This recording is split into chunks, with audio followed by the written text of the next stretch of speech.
ছোট পর্দার অতি পরিচিত মুখ মধুবনী গোস্বামী।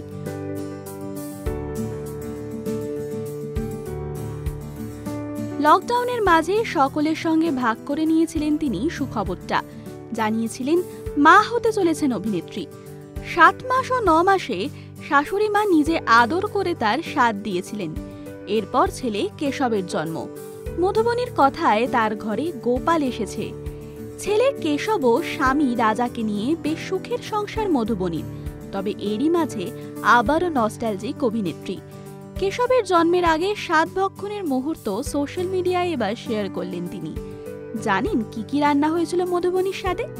নানান ধরনের মাছ, মাছের মাথা, পায়েস, দই, মিষ্টি, মেনুতে বাদ ছিল না কিছুই। এদিন লাল শাড়িতে নিজেকে সাজিয়েছিলেন নায়িকা। মধুবনীর কথায় তার একমাত্র সাপোর্ট সিস্টেম তার শাশুড়ি মা, যাকে সে ভালোবেসে মামনি বলে ডাকে। সে একা হাতে আয়োজন করেছিল এই সব কিছুর। ছোট্ট কেশবকে নিয়ে এখন জীবন আবর্তিত হচ্ছে মধুবনীর। নিজেদের ইউটিউব চ্যানেলও খুলেছেন তারা। তাছাড়াও নিজের পার্লার রয়েছে মধুবনীর। সব মিলিয়ে সুখের সংসার তাদের।